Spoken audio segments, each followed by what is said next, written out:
Olá, queridos amigos, tudo bem com vocês? Estamos começando mais um programa Eclésia para todo o Brasil. O programa Eclésia, aqui na Rede Século XXI, é um programa onde estamos acostumados a conversar sobre doutrina e história da igreja, né?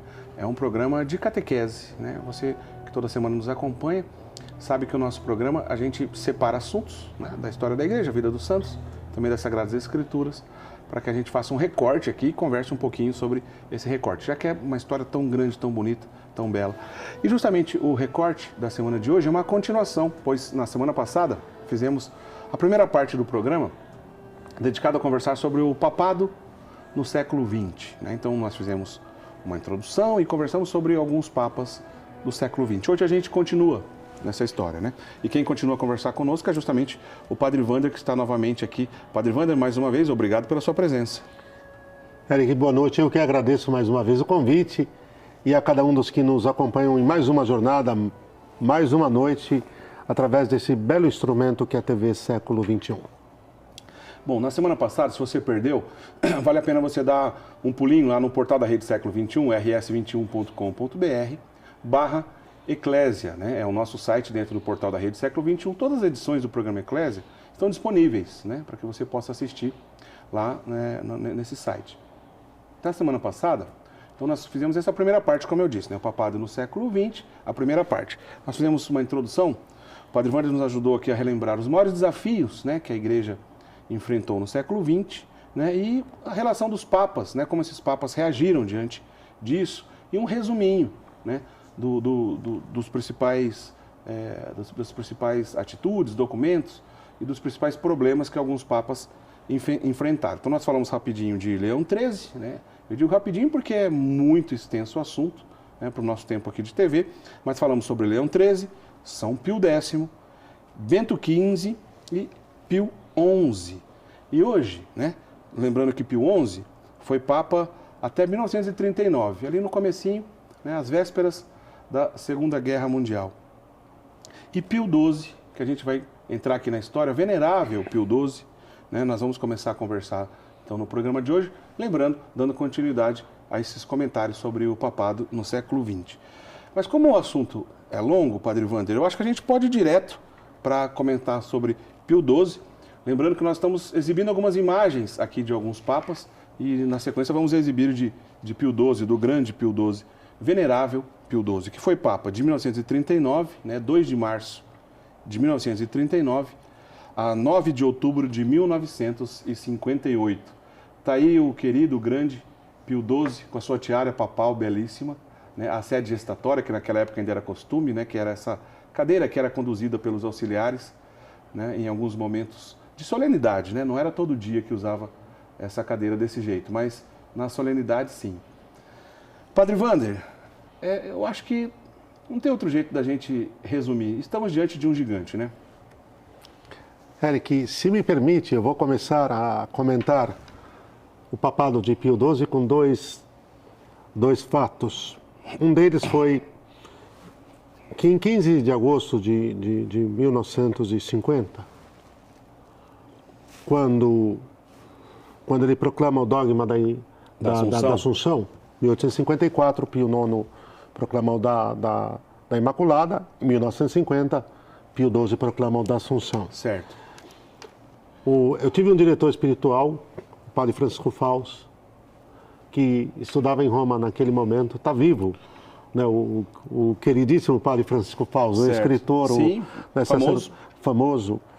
O Padre Francisco Faus, que estava na praça de São Pedro, e o que ele fala, isso aqui vale a pena vocês guardarem, que olhar para Pio XII era encantador.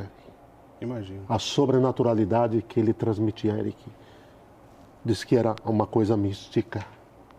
Diz que você olhava para Pio XII e você queria ficar em silêncio, olhando para ele. Imagina o que era isso. Diz que era místico, Eric. Diz que era a imagem da santidade. O Papa sólido, né, Eric? O Papa sólido, o Papa seguro.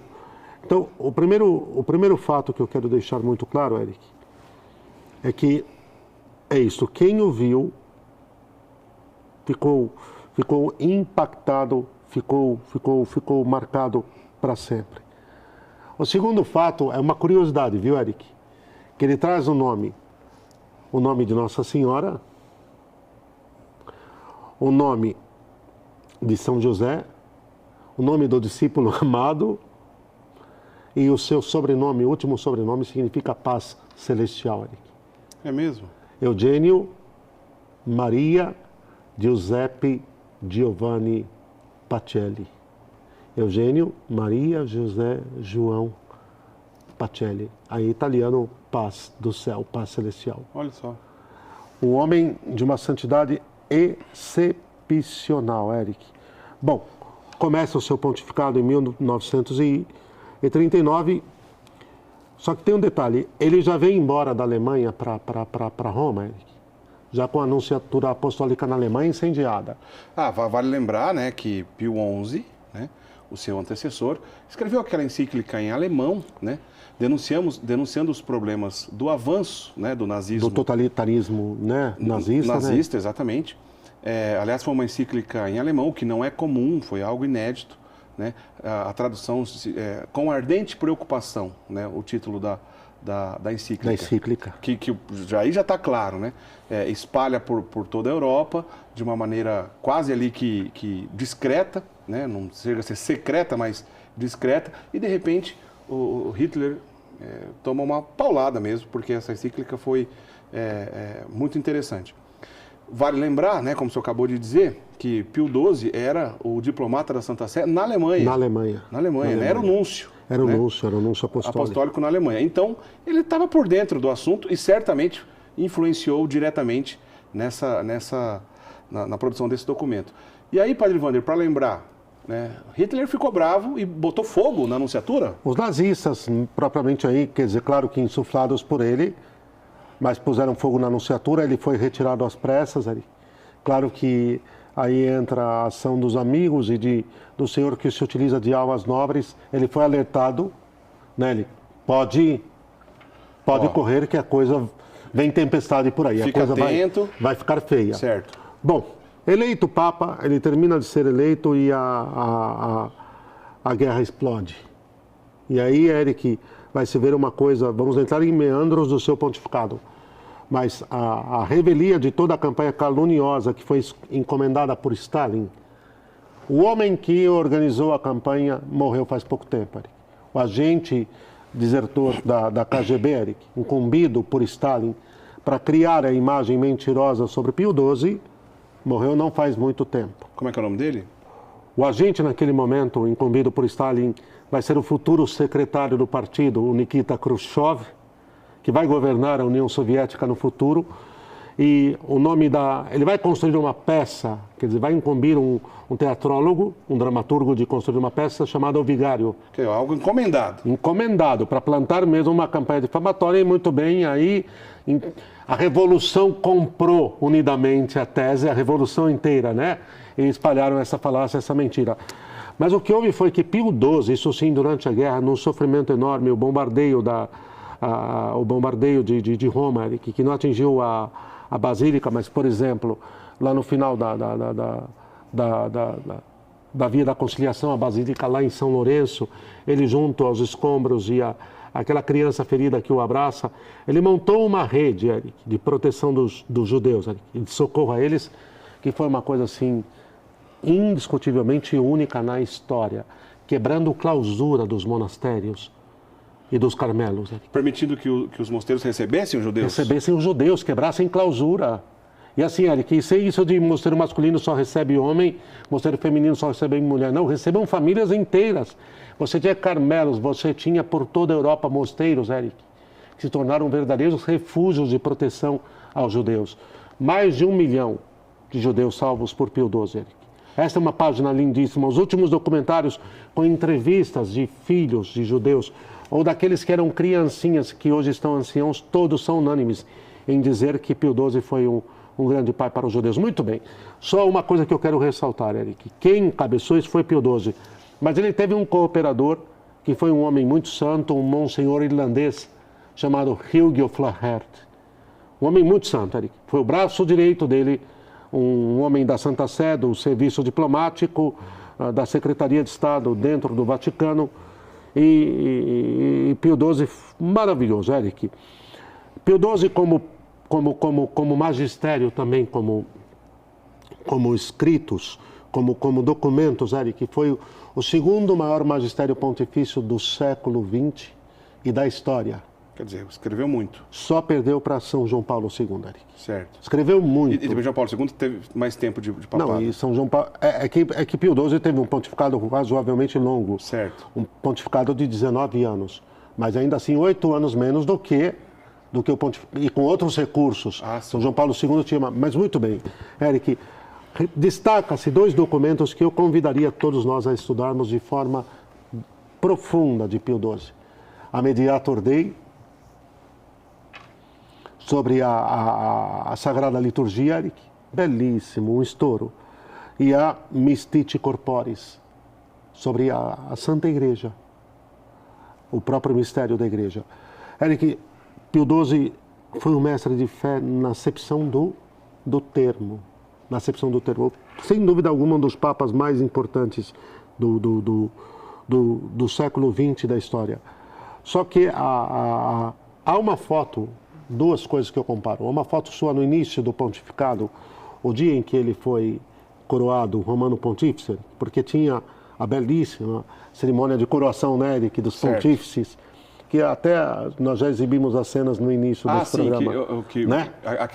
Aquela tiara papal, né? A tiara papal. Que ele está usando. Que ele está utilizando, que era um costume de época perfeito. Eric, quando você pega as fotos do início do seu pontificado, em 1939, naquele março de 1939, e você pega a sua foto ao final da Segunda Guerra, é impressionante. Olha como ele está, ali no início ele está conservado. Eric, é impressionante como ele envelheceu. Em 6 anos ele envelheceu 20. Gastou a vida. Gastou a vida. Se sabe, tem-se notícias assim, 1000, Eric, de cooperadores próximos internos, de noites inteiras de vigília sua, que ele passou a noite em oração, Eric, em oração. Como fez São Pio V no caso da Batalha de Lepanto, não é? Exato. Na Batalha de Lepanto. Passou noites inteiras em oração, Eric, intercedendo pelo fim da guerra. A exaustão do seu trabalho durante todo o período, e sendo pastor supremo da Grey, da Santa Igreja, escrevendo seus documentos. É claro que, só um detalhe, essa parte magisterial dos escritos, no período da Segunda Guerra, foi mais... Porque... Por razões óbvias. Claro. Né, Eric? A preocupação naquele momento era totalmente outra, centrada no que era o sofrimento e a dor dos filhos da igreja e da humanidade naquele momento. Depois que tudo terminou, ele teve mais tempo. Mas certo, Eric, que a sua fecundidade, a sua sobrenatural, quando termina, e os sinos de São Pedro tocam quando se faz o aviso oficial, o comunicado oficial do fim da guerra, que ele vai para a varanda de São Pedro. E a praça tomada, né, Eric? Essa cena é linda. Maravilhosa. Essa cena é linda. A praça tomada e ele dá a bênção Urbi et Orbi. De Roma para o mundo, né? É maravilhosa. É maravilhosa. Eric sofreu o santo. E tenho para mim que por causa da questão judaica, Eric, ele morre em 9 de outubro de 1958, mas por causa da questão judaica, a sua canonização ainda não aconteceu.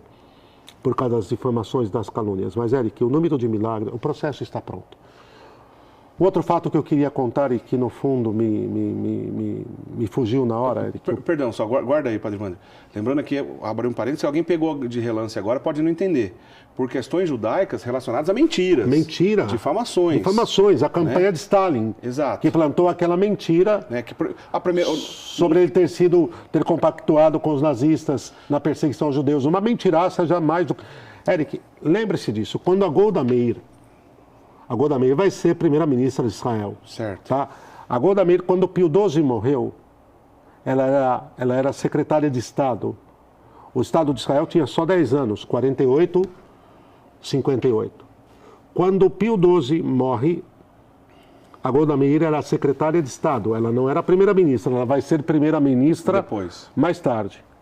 A Golda Meir escreve um telegrama à Secretaria de Estado do Vaticano. Israel chora a morte de um pai. Como é que você explica uma coisa dessas ali? Não, e tem menções honrosas, tem declarações de rabinos. O rabino de Roma, né, Eric? Esse outro fato, Eugênio Zolli. O Israel Zolli, Eric. O rabino-chefe de Roma, Eric, chamava Israel Zolli. E mais tarde ele se converte, Eric, ao catolicismo e assume como um nome de batismo o nome do Papa, o nome de Eugênio, Eric. O nome de batismo de Pio XII, Sim. Eugênio. Em homenagem, Eric, a Pio XII, num ato profundo de gratidão, ele se converte porque estudou a fé católica e a graça iluminou a sua inteligência, o seu coração aderiu e pediu para ser católico. Mas fato é que... E porque conviveu com o santo. Conviveu com o santo. Conviveu com o santo. Resumiu. Ele conviveu com o santo. E conviver com o santo você se converte, né? Mas ele assume o nome de Pio XII. A Golda Meir lança esse telegrama.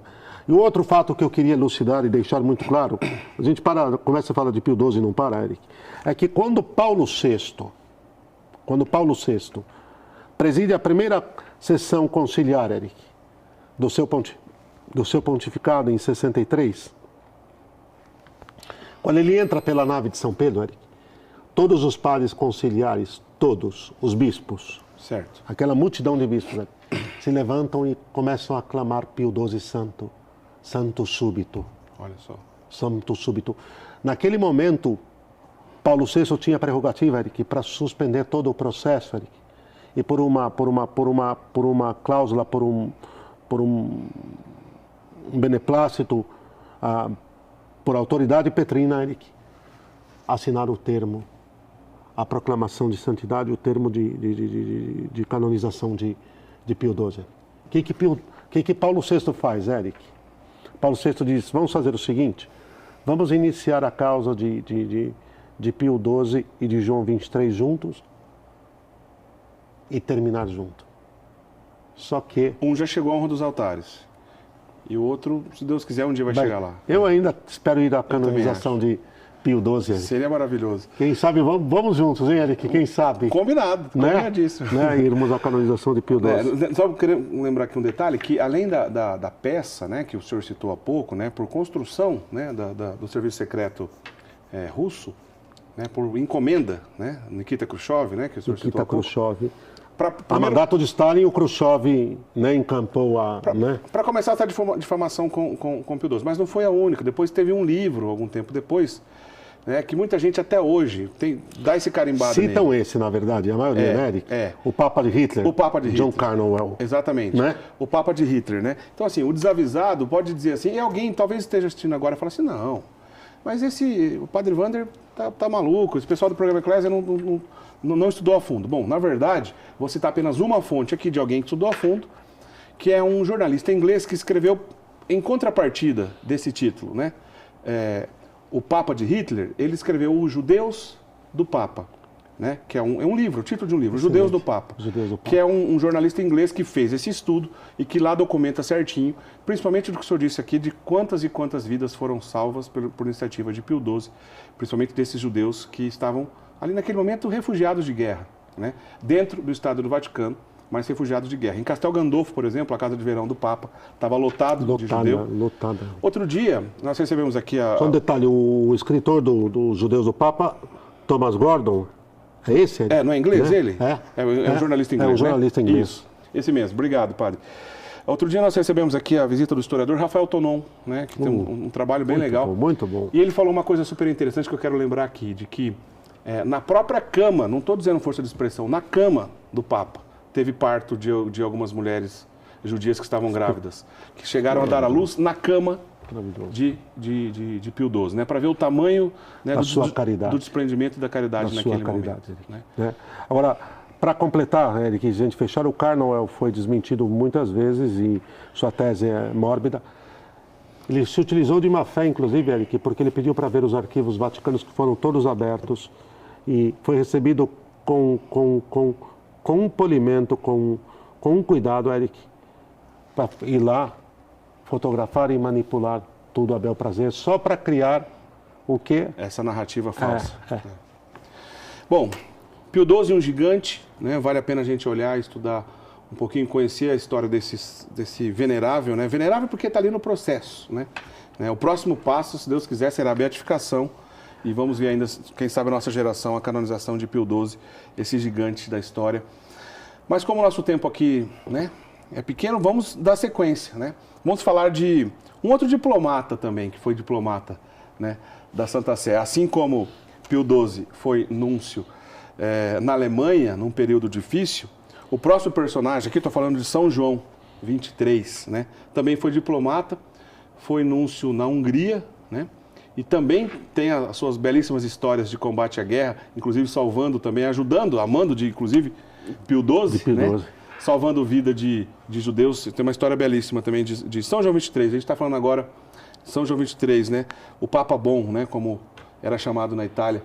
A gente está vendo um trechinho aí de uma declaração desse santo da igreja, São João XXIII, que foi Papa de 1958, outubro de 58, até junho de 1963. Padre Wander, quando o senhor comentava no programa anterior de que o Papa Leão XIII já tinha idade avançada, né, quando foi eleito, e muita gente achava que o papado dele ia ser um papado de transição, que aliás, o próprio nome papado de transição é bobo, né? O que é um papado de transição? Cada papa é legislador maior da igreja e naquele momento, por inspiração de Deus, ocupando a cátedra de Pedro. Mas muita gente disse isso também de João 23. Olha, tá aí um papa velhinho, tivemos agora um papado longo anteriormente, vamos agora para um papado rápido, e não vai ser de muita importância. E esse papado rápido, de repente, entre outras coisinhas, né, conclamou o Concílio Vaticano II.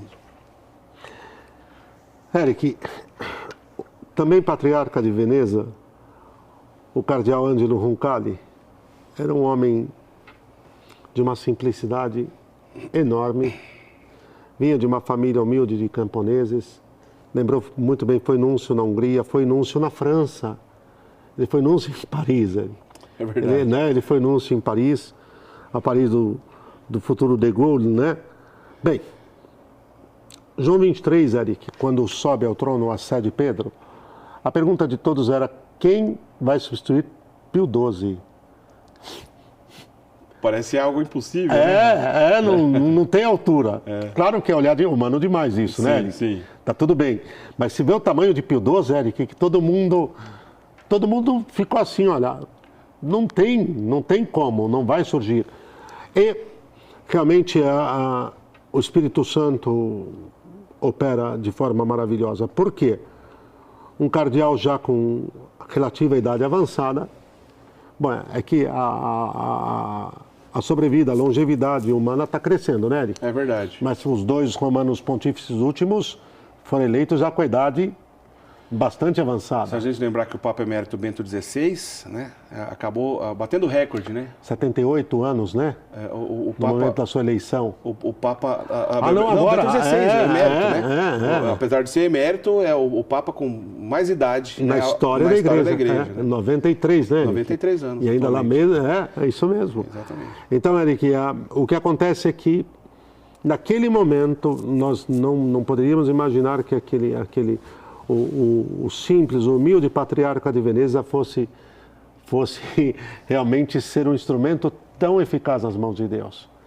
E quando ele convoca o concílio, ele tinha claro o que ele queria. Ele queria que a igreja avançasse com força máxima na obra de redenção e de evangelização do mundo, não de dessacralização da igreja. Claro. Então tentam pôr na conta de São João 23, Eric, o que nunca deveriam pôr na conta. Tanto que ele passa a pedir que se reze clamando o Espírito Santo, Eric, assim, ele compõe a oração preparatória para o concílio. Que é famosa essa oração, invocando o Espírito Santo. Famosíssima, a oração é belíssima, Eric, é um tesouro. E no texto da oração já se vê que a sua teologia está perfeita. E ela é um clamor que Deus desse luzes e força à igreja, para a igreja, essa barca avançar no mar que vai se enfurecer. Vai ficar muito mais furioso, não, Eric?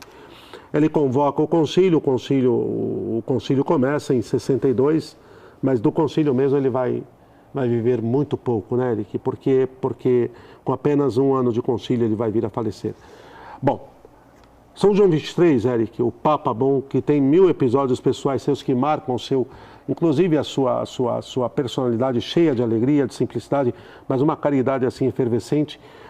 É bom lembrar um episódio histórico. Nós falamos de Bento XV e a Primeira Guerra, nós falamos de Pio XII e a Segunda Guerra. Eric, ele pegou a Guerra Fria. É verdade. Um outro aspecto. Um outro aspecto, tão duro quanto. E sabe que foi mas assim, se esteve muito próximo de se estourar a Terceira Guerra Mundial, a crise dos mísseis de Cuba. Exatamente. A Rússia a União Soviética coloca seus mísseis em Cuba, Eric. Apontado para os Estados Unidos. Apontados para os Estados Unidos. Os Estados Unidos cercou Cuba, Eric. Avançou já com seus porta-aviões, com receio de se repetir uma Pearl Harbor, ser pego de... Quer dizer, o momento era muito tenso. Muito crítico, Eric. E aí conta-se que ele estava na sua sala e o secretário de Estado o interrompe, Eric. Santo Palio, olha isso. Ele vem com o televisor num carrinho, Eric, e coloca, era o jornalismo dizendo, a guerra vai explodir a qualquer momento. E era o fim da humanidade, né, Eric? Naquele momento já. Mais tecnologia, né? Armas nucleares já a pleno vapor. O que ele fez, Eric? Pessoalmente, eu estou aqui arrepiado, ele pediu uma linha direta com o Kennedy. Ligou para ele. Imediatamente. Falou, me coloquem. Bem, e de lá, Eric, ele vai para a Rádio Vaticana e faz aquele discurso. Lembra-se, né, Eric? Uhum. Aquele discurso lendário, Eric. Líderes das nações, nesse momento em que a humanidade atinge... Eric, o discurso é de arrepiar, é comovente. É verdade. E ele escreve a Pace in Terris, que é uma encíclica social, não há dúvida, né, Eric? Que segue o legado de Leão XIII, com a Rerum Novarum, como você citou muito bem, de Pio XI a... 40º ano? Isso, nos 40 anos da Rerum, né, Eric? Sim. E mais tarde o Paulo VI vai continuar, e também São João Paulo II, a Populorum Progressio, e a centésimos anos, né, Eric? Bom, mas, Eric, o fato é que naquele momento ele foi o pontífice que mediou a paz. Não é um exagero, falando literalmente, mediou a paz. Mediou a paz. Eric, era ali um segundo, era um daqueles mísseis serem disparados e acabou, não é? Pois é. Como a moçada diz hoje, game over. Pois é. Não é? Né? A coisa estava tensa. Estava tensa. Então se vê que o pontificado dele em 5 anos, o mediador da paz, Eric, mundial, naquele momento, né? A introdução do concílio. João 23 foi grandioso, é que atribuíram a ele muita coisa torta, muita coisa errada, Eric, e não... O Papa Bom, Eric, santo. Um homem humilíssimo, não? E esse talento dele nessa mediação de paz, talvez ele adquiriu naquele período de ser diplomata, né, que ele foi diplomata. Eu falei aqui rapidamente, mas não quero ocupar muito tempo, mas só vale esse parênteses aqui, né? Justamente quando ele era nuncio na Hungria, e Pio XII era o Papa reinante na igreja, teve aquele famoso episódio do navio das crianças, né? Onde por uma questão de uma crise, um navio estava numa região que ninguém mais sabia o que fazer com ele, pois os pais daquelas crianças já tinham sido levados para campo de concentração nazista durante a Segunda Guerra. Eram quase 600 crianças, né? E todas elas já órfãos, né? Judeus que não tinham mais o que fazer com eles. E eles não podiam nem descer do navio, não tinha mais o que fazer, não tinha comida. Então, primeiro que ele faz um exercício, ele era o núncio lá na Hungria. Núncio na Hungria. Ele faz um exercício para pedir ajuda uma de Hungria todo já mundo. Comunista, né? Pois é, já né? Muito complicado, ninguém queria botar a mão naquele uma problema. Hungria stalinista. Imagina que ia botar a mão naquele problema, né? Não iria. E aquelas crianças que estavam fadadas à morte. Né? E ele dá um jeito, primeiro leva comida, leva cobertor, leva a gente para contar história para as crianças dentro daquele navio, né? Para as crianças mantivessem ali um pouquinho de saúde mental no meio daquela situação terrível. E ele faz uma pressão muito grande, como bom diplomata que era, né? E nesse período, imagina, Pio XII salvando a vida de todo mundo que ele conseguiu lá em Roma, e ele trabalhando lá na Hungria para salvar essas crianças. Por detrás da cortina de ferro. E uma coisa interessante, né? O senhor disse agora há pouco de Pio XII, que Pio XII quebrou, né, a regra da clausura para receber essas pessoas. Suspendeu a clausura. Ele também, de alguma forma, viveu uma dessa exceção, né? Quebrou uma regra e conseguiu falsificar, que falsificassem documentos de batismo para aquelas crianças, para que elas pudessem, né, ser... Sob objeção de consciência, emitiu documentos, né, Eric? Que aquelas crianças poderiam, como se elas fossem batizadas, e aí seriam cristãs, estavam longe do perigo, e salvou essas crianças, quase 600 crianças, né? João 23, esse gigante, naquele período também, já viveu essa beleza. É um reflexo de Pio XII, é um reflexo do momento, e é um reflexo que depois, esse jeito diplomata, depois ia simplesmente livrar o mundo de uma guerra terrível, e assim o fez, né? Um gigante mesmo, né? Inclusive, o corpo de São João 23 ficou incorrupto, com destaque para a cabeça, que parece que fizeram até um tratamento específico para que a cabeça se mantivesse intacta. Obviamente que tem a máscara de cera e tudo mais, mas seja o corpo ou a própria cabeça incorrupta de São João 23, é um belo sinal, né? De que ali aquela inteligência foi preservada de maneira mística, inclusive, e isso está exposto lá em Roma para quem quiser ver essa relíquia de São João 23, esse santo da igreja. Só um detalhe, Eric, você lembrava do Khrushchev, sobre Pio XII. Khrushchev, na verdade, era o primeiro secretário do partido, e o presidente soviético na crise dos mísseis de Cuba era o Khrushchev. No período de Khrushchev mesmo. Era o Khrushchev, o Kennedy do lado dos norte-americanos e o Khrushchev do lado dos soviéticos. Com aquela opressão, com aquele esmagamento todo. E eu acredito que você foi no ponto nevrálgico, Eric.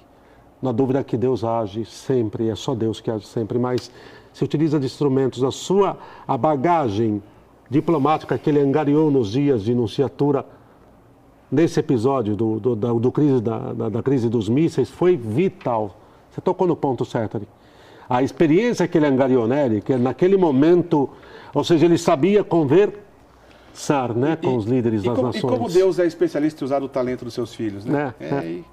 Bom, a gente vai para o intervalo, né? A gente tem mais assunto para falar. Na volta a gente vai conversar um pouquinho sobre ainda, rapidamente, sobre São Paulo VI, João Paulo I, e vamos fechar o século XX com João Paulo II. A gente volta já já.